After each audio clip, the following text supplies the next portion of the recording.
Igbo nwere nze m ọzọ ekene mụrụ ụbọchị nke taata sị m na ebe onye nọ na-ene na anyị adịlụ nwoke mma adịlụ nwaanyị mma. Biko nwee vidiyo m na-afụ n'akụkụ ebe a na-asị na so many people have come to a conclusion na mụ anara eme investigation before nkwe. Mana this video na-akọwasị na the history of Igala, Kogi State, na ebe ha si wee pụta n'ụbọchị nke taata. Ọ bụrụ na unu bụ onye na-efolo Mazi Nnamdi Kanu ọfụma unu ma as early far back as 2019, far back okwulu ya bụ okwu mgbe okwulu okwu ebe 2017 or 2019, I can't remember, between these 2 years. So mgbe okwulu okwu si na ana ndị Igbo kpọkarịla ma ndị na-asị na ha bụrụzi ndị Igbo na etrace their back origin, trace their history ọfụma mana ndị akwụkwọ na ndị Igbo. Ọ na-enwe na embark on this journey na wee na-asị na ebe ifo asụchasịrị ọfịa na that video ihe afọ ebe a kingdom starting from Attire, Idu, starting from the Benin, ndị Benin ma today, they all started from this village na Aguleri anaza Iri. Mana from Aguleri ka ha si ebido nya bụ ije. When I say so, Nnamdi Kanu was right after all, because that's na anyamụma na-akwa na Attire na nne ya.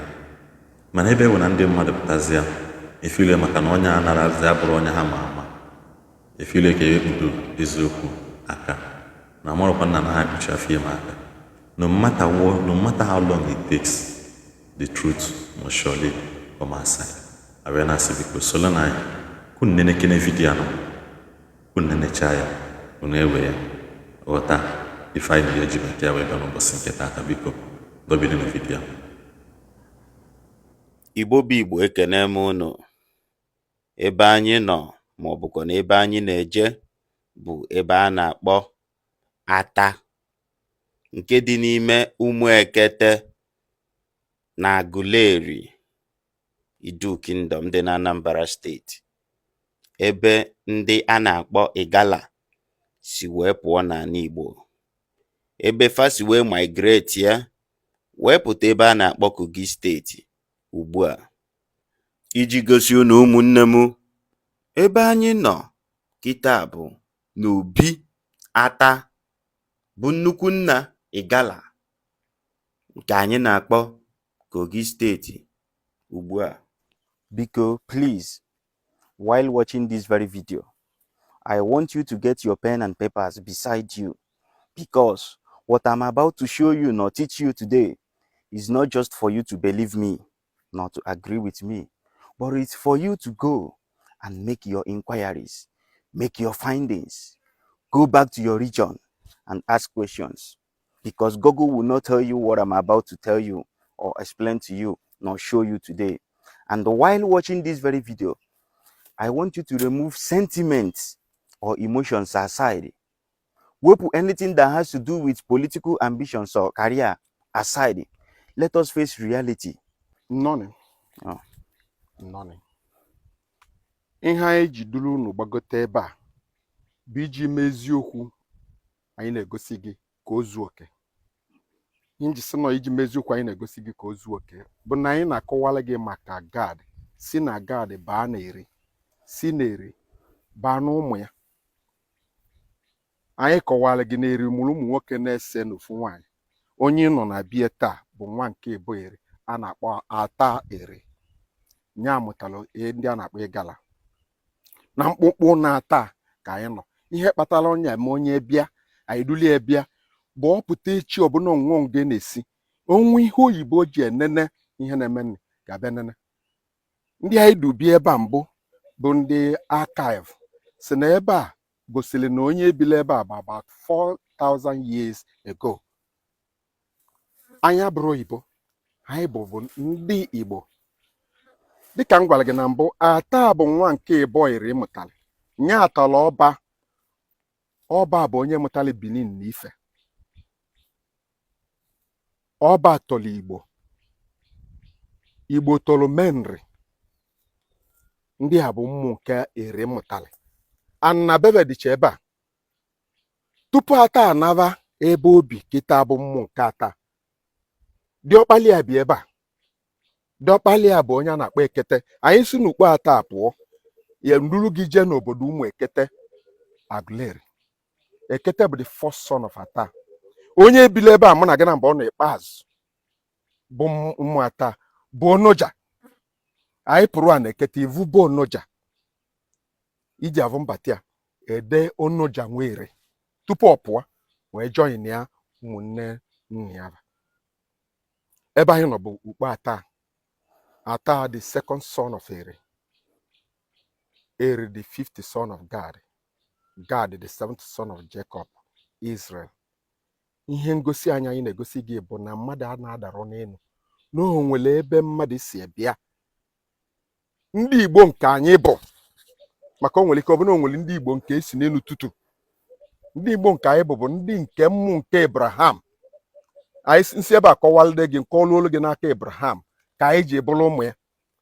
Ndị anyị na ha bụ ụmụnne ebe Igala, TV, Jukuns, Idoma, Benins. Ndị a bụ ụmụnne Igbo. Na ha na-asụrụ Igbo emere ka ọ bụ na ha nna ejiri anyị na mbụ. Maka na ihe akụkọ anyị nwere ebe a kwuru na Iri mụtara ụmụ nwoke na-ese. Ndị ụmụ nwoke na-ese a bụ sọsọ ndị bi na 5 Igbo speaking states bụ sa Agụlọ, Menri na Damgbo. Ata migrated north and found the Igala kingdom. His first son is here. Oba migrated west and found Benin down to Ife. His first son is there, called Mba. Mba was the first son of Oba. Ekete was the first son of Ata.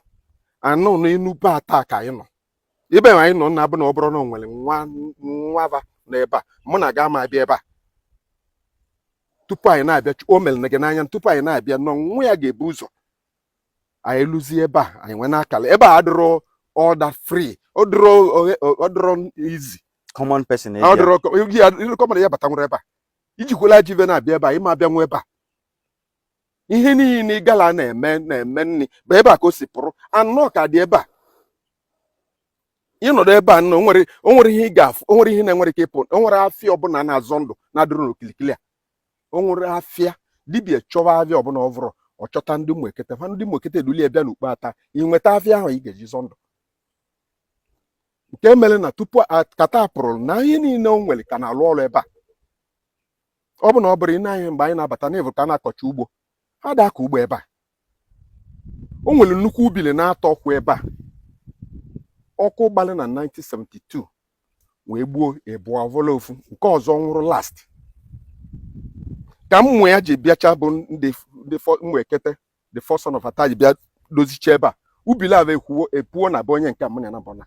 Anyị lụọ obi ogosi gị ubili na-ata o pụziri na mbalezie.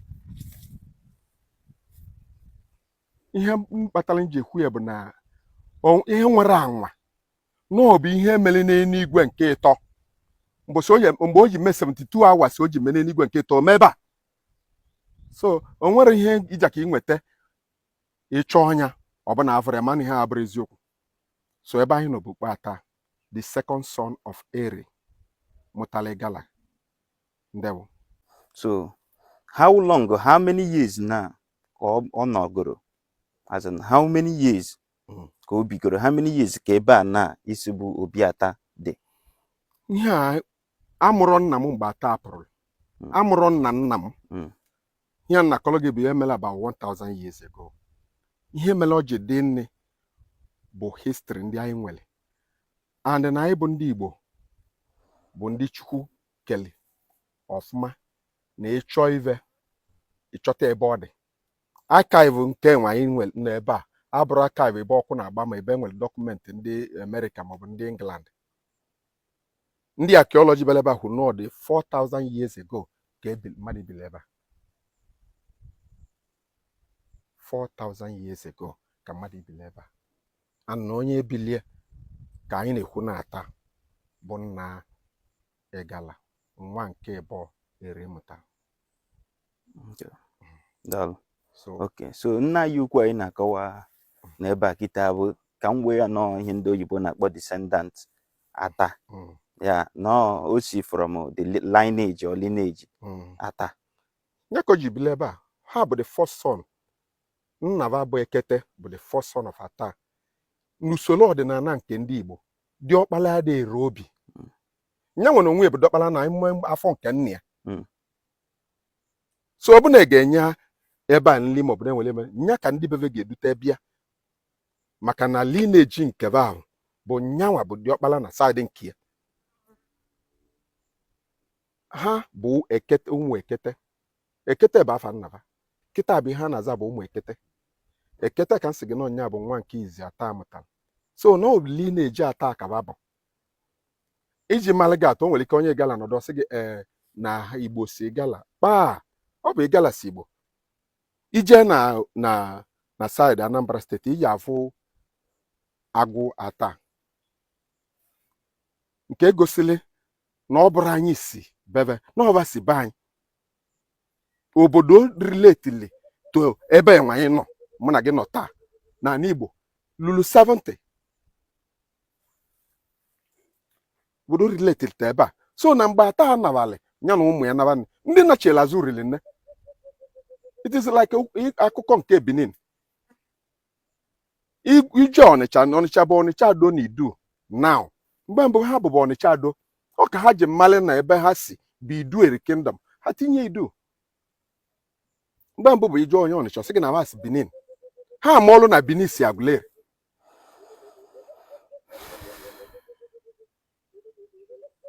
O nwere ike onye dị obele amụta nnukwu mmadụ. Anọ nwa na kanna. Ndewo. So onye anyị na mbụ nọ bụ Ifeanyị Bala. Abụ m bụ Ifeanyị Chukwu Bala. Ma ebe a na-akpọ nkịta bụ Bala. So abata m kwude nna m.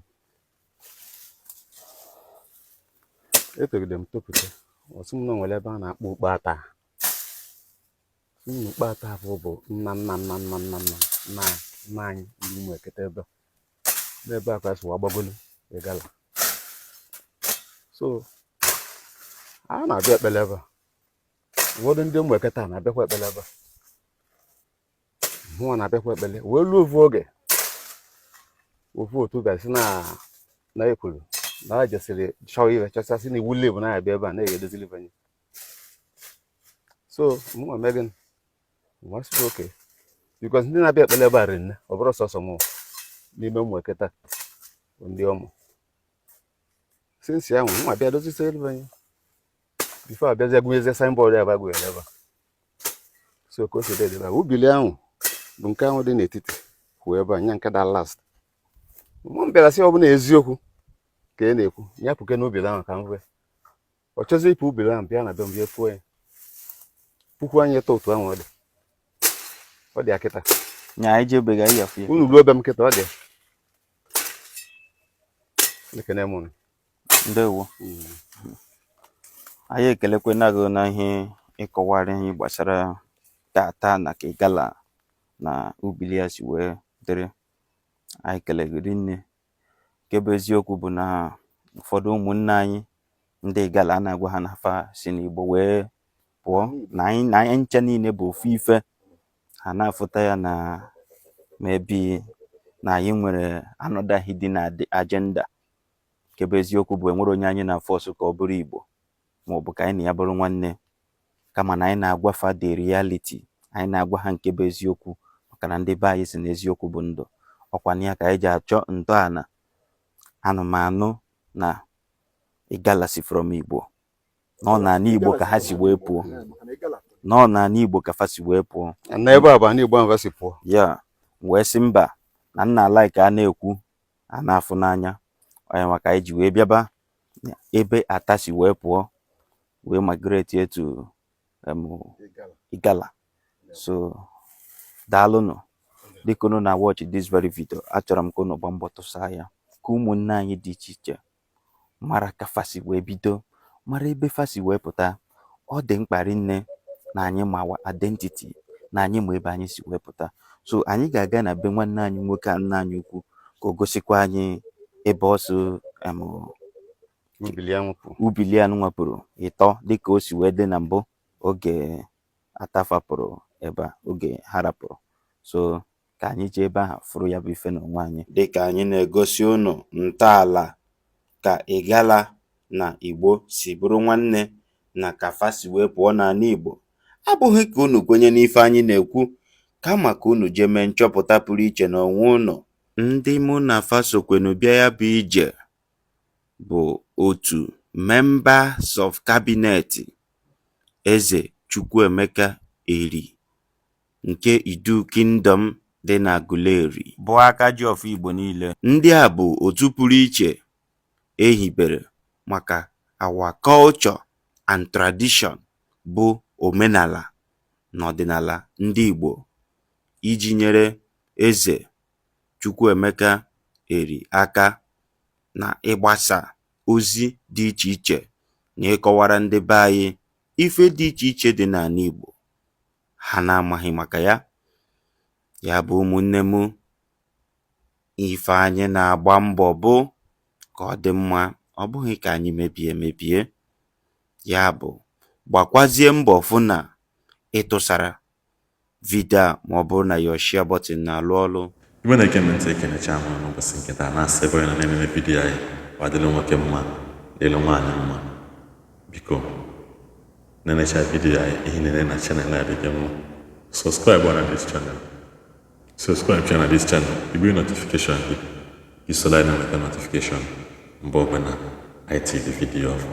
Nke kachasị mkpa bụ na o nwere ihe ọbụla ị chọrọ ikwu, nyere anyị aka drọpụ ya na the comment section, because na anyị na-agụ kọmentị a na-reply kwa n'ọnụ, mana na-asịkwa n'Igbo ndị ọma ndị eme ọnụ anyị enwenụ mgbe ọzọ. Kenecha m nwoke kene ihe na-ejere Igbo ozi ngwanụ ka anyị nwere mgbe ọzọ.